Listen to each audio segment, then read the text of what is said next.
Hi, this is Tavi Greiner, Astronomy.fm's Vice President of Communications. If you enjoy our programming, please let us know with a donation to astronomy.fm/donate. We really do rely on your support, and it's true, every little bit counts. AFM. Good, hello there, and welcome to a brand new Astronomy.fm show. We are Comet Watch, and my name's Nick Yvette, and my co-host is Neil Norman. And we're going to talk mostly and probably all the time just about comets. Of course, talking about comets, normally you would be getting the monthly roundup via Under British Skies, or just as a extra soundbite. But now it's all going to change because you're going to be getting it from Comet Watch. So, shall we start with the latest discoveries there, Neil? I think we should, yes. Would you like to kick off? Shall we go back to December the 12th? Okay, well, Hanji Town reported a Kreutz group comet in real-time C2 images. On the 13th, reports of a fast-moving naked-eye comet were thought to relate to a fuel dump from a rocket launch, believe it or not. I can believe Quite it. Interesting. You often get these things, don't we? Yeah. Okay, and then, of course, on December 13th, we had the discovery of 2014 X1 Elenin, which is a periodic comet. Yep. On the 19th, we had the discovery of 2014 Y1 Pan-STARRS, yet another Pan-STARRS comet. Phenomenal team they are.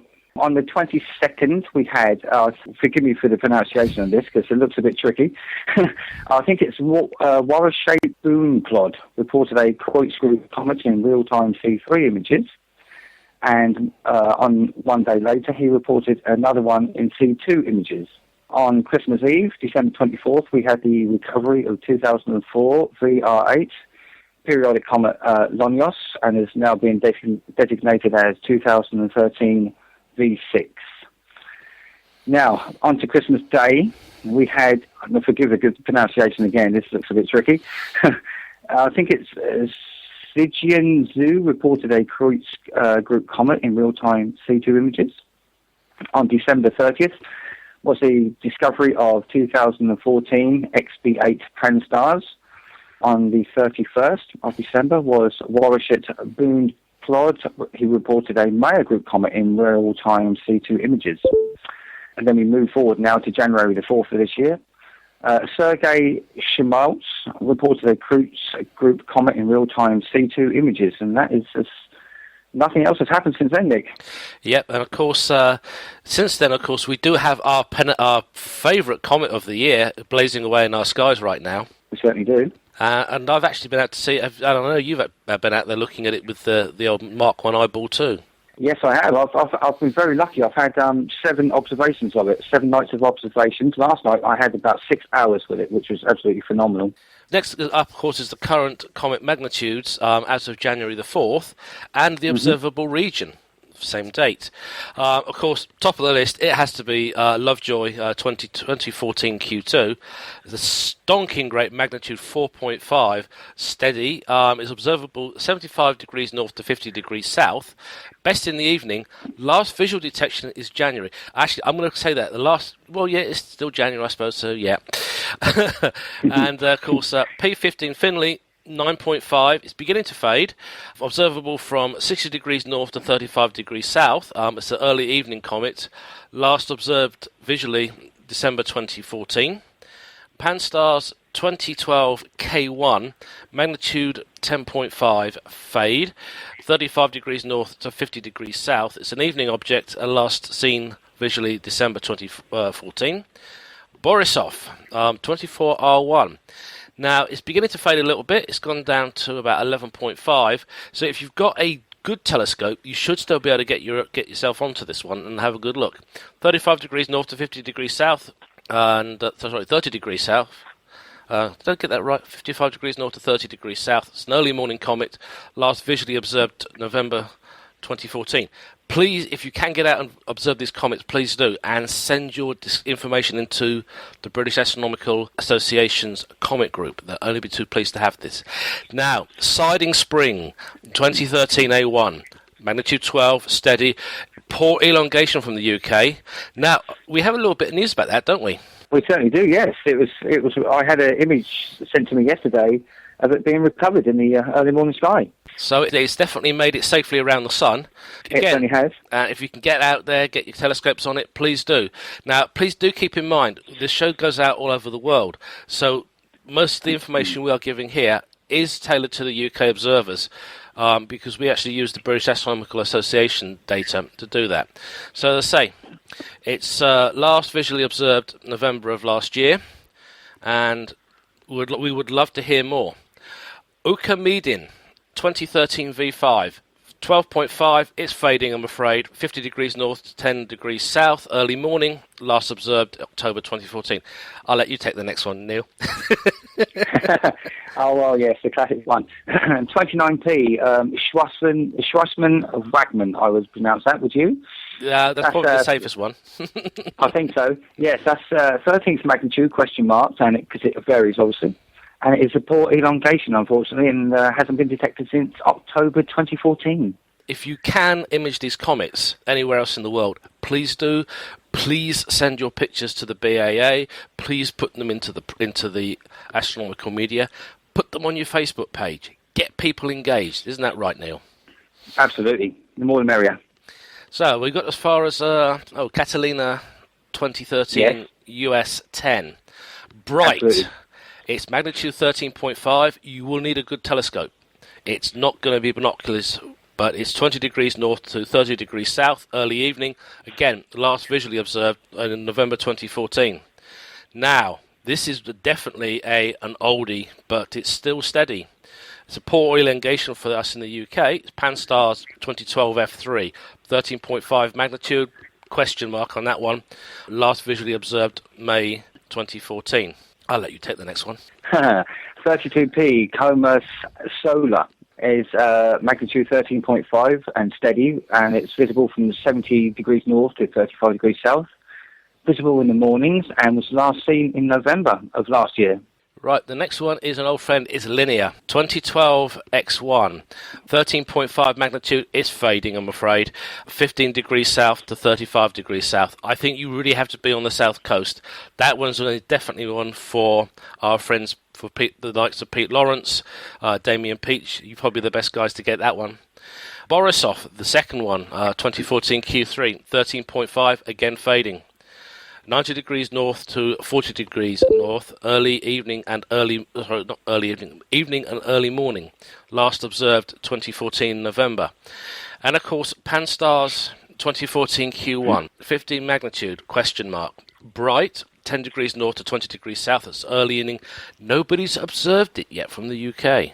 No, not yet, but I did hear it on today on Comet Watch, the Facebook group. Jacob Journey put an interesting bit in about that comet, because it apparently has shown signs of not really brightening at all. Because, of course, this is the comet that's expected to reach a very good magnitude, isn't it? That we're on the wrong side of the sun, but the southern hemisphere should get possibly a magnitude 3 comet out of it. But apparently it's something's happening. It's slowing down dramatically. So that's one to watch when it does come around.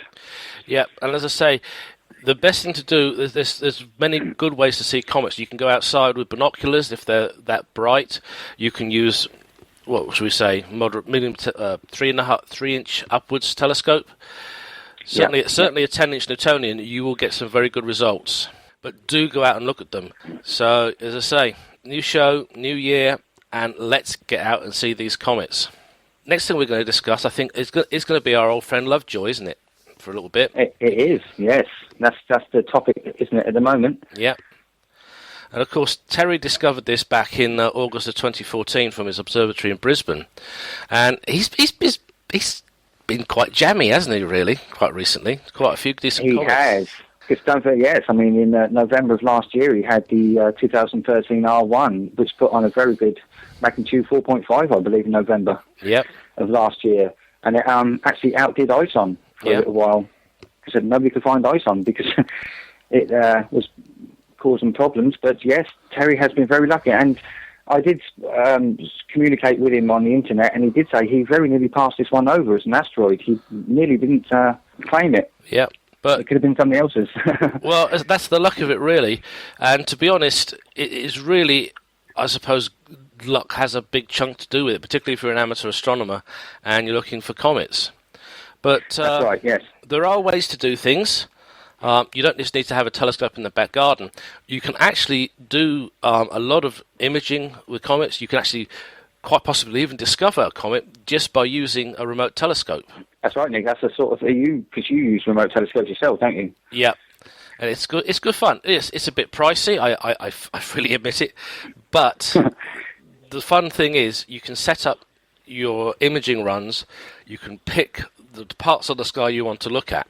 Sometimes you're going to get lucky, and yes, absolutely. And I think that in reality, that's how a lot of the people who are currently, I think a lot of our current crop of comet observers, particularly the ones like Terry, Mcnaught, they're doing diligent searches in the sky on a night-by-night basis, and they're combining it with computers at home. Yes. Now, we as Comet Watch got very, very lucky because we did actually email one of the very well-known comet discoverers, didn't we, Neil? Well, you did, actually. We certainly did, yes. And, Mr. Ellerman, yes. Leonard Ellerman. And we asked him some questions. We certainly did, didn't we? And he very, very kindly replied. So, yeah, that was quite nice of him. Really nice of him to give us that time. And it was, because he was very busy at the time, because he just discovered his 2014 X1. So a lot of people were talking about that, and we interrupted him and just wanted to know some random questions, didn't we? But, you know, it's one of the nice things, I think, about comet observers and imagers, is the fact that they've always got time to talk to people and absolutely get... I mean, Rodney Austin. Yeah, I mean, I talked to Rodney Austin, and I've talked to Terry Lovejoy on numerous occasions. Gennady Borisov I've contacted. I mean, they're always pleased to talk to you and tell you anything you want to know. You know, all the secrets. It's not all hush hush. We're all one big unit, one big family. Yep. And one of the really good things is, I think really has really aided us is the internet, really, because with internet or social media, we can talk together, we can share our images. In some respects, we can actually teach each other how the other party does it. Yeah, of course, yeah. Now, I'm going to make a disclaimer here because I promised I would. Okay. Although we are called Comet Watch, we are not actually part of the Comet Watch group on Facebook. We're our own group. Yes, we happen to know all the people there. Does help. We do, don't we? Yeah. One big family, very big family. Yeah, it is one very big family, and this is what we are hoping to do with the show, is just to perhaps introduce you to some of our very well-known members, some of our lesser-known members, and some of the things we do to find comets. Yeah. So what we're going to do now, everybody, is we're actually going to kick off by going through the questions and answers that we got from Leonard, and we'll start. You've got the questions, Neil. I've got the answers. Absolutely. Better do it my way first, haven't we? Otherwise, we could have problems. Okay, so the first question we put to Leonard was, what is your setup to find comets? And the reply we got is a telescope, Santel 400 AN, and it's 0.4 meters with f3. It was designed and produced in Moscow by the optician Anatoly Sankovich. This telescope is twin brother of the telescope which discovered Comet 2012 S1 Ison. Now they use a Finger Lakes Imager PL1683 with BVR-ICR filters. And Neil, can you quickly tell everybody what those filters are? Because I've lost my notes. I have not got... This is embarrassing, nor have I. That's okay. Well, we will put notes up anyway. Yeah, we better do that, haven't we? This is that's a slip up. Yeah. Shall I go to the next question? Is that the end of that one?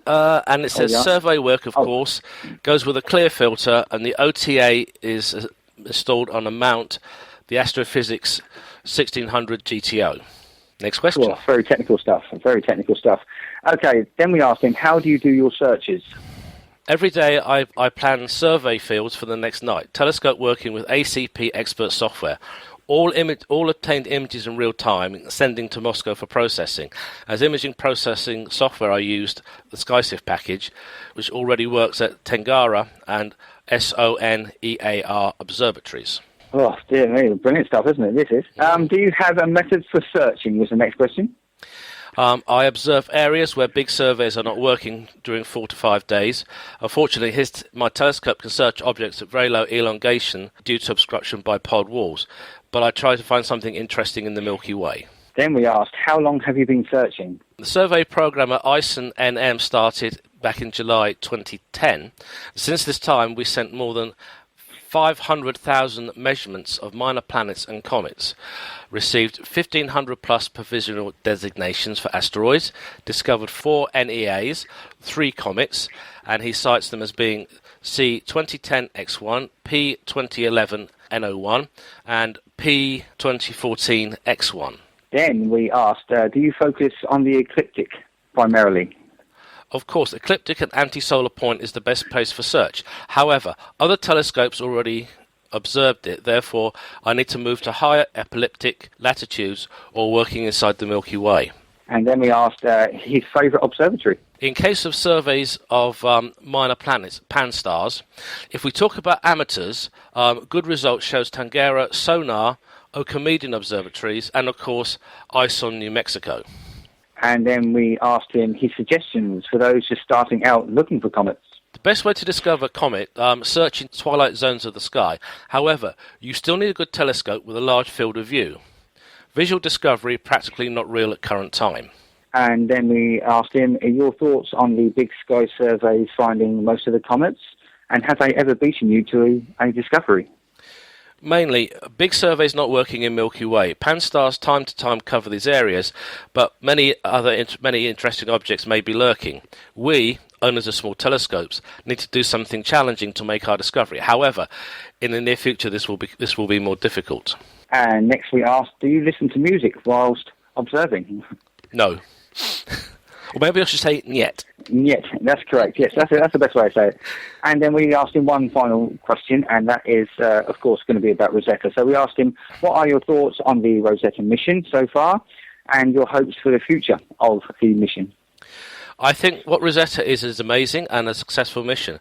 We have already harvested unique data about physical properties of comets. I hope that humanity will continue to consolidate and to make much more complex missions to study our common home, the solar system. And that was it. So, as I say, it's nice that we can that these people are happy to talk to us. And I want to thank Leonard for actually doing this. We know he was very, very busy, but you know what? This is what it's all about, folks. It's having great evening out under the stars. Even if you're using computer equipment, if you've got your computer hooked up to your telescope, you're using a DSLR or a CS or a charged coupled device, there's plenty to do. And I'll be honest, with the new trend in professional amateur collaborations between astronomers, I can only really see even better things happening. The important thing to think about is this. Big telescopes, waiting lists, you have to write a proposal, you have to fund the proposal, and hope they give you time. Amateur astronomers, like ourselves, we have good home instruments. The telescopes today that you see in a home observatory are actually considered to be 30 to 70% better than a lot of the earlier instruments that amateurs had. If you compare a modern Newtonian go-to scope to, say, a refractor used by Herschel, it's like completely mind-blowing, the results. And you can do this from home. So get involved in, if you hear of a pro-am going on, sign up. There is always a lot of chatter in the Comet groups about professional amateur collaborations, and as I said, it is going to become the future. We have unlimited instrument time. We can do surveys, we can get involved in surveys, we can track objects, and you know what, to quote one particular very famous raconteur, it's brilliant what we can do at home. Sorry, I had to get the Brian Blessed in there. I knew it was coming. Yeah, but you know what? It's true. We have the chance of a lifetime. We can do so much work. We can help professionals in their work. So get out there, get your skills up. If you're unsure about how to report your finds, contact the British Astronomical Association, the Society for Popular Astronomy. They'll have someone there who can tell you what you need to do, what you need to know, and they can help you. There's groups like Alpo. They also run classes in observing techniques. So get your skills horned up, get ready, get out there, and enjoy yourself, folks. Right, this is actually going to be a very brief show for a change, but we will be back next month with more comet information, and we'll start getting into the nitty-gritty. What do you think, Neil? I think so. That's a perfect plan. Perfect plan. So I'm going to say good night, good observing, and clear skies. Until next time. And I'm going to say good night, good observing, and clear skies too. Good night, everyone. See you next month. Bye-bye. Goodbye. We hope that you've enjoyed this program from AFM Radio, the broadcast service of Astronomy.fm. This program has been released under Creative Commons license. Please contact us for details. You may find more of our AFM original programs on our website. It's really easy to find us. We are Astronomy.fm. You may also find us in the iTunes radio listings near the top of the News Talk section, and also as an iTunes podcast selection. We'd love to hear your comments. Please email us at radio@astronomy.fm. Thanks so much for being part of the voice of astronomy around the world and across the known universe. This is Astronomy.fm Radio. Hi, this is Tavi Greiner, Astronomy.fm's Vice President of Communications. If you enjoy our programming, please let us know with a donation to astronomy.fm/donate. We really do rely on your support, and it's true, every little bit counts. AFM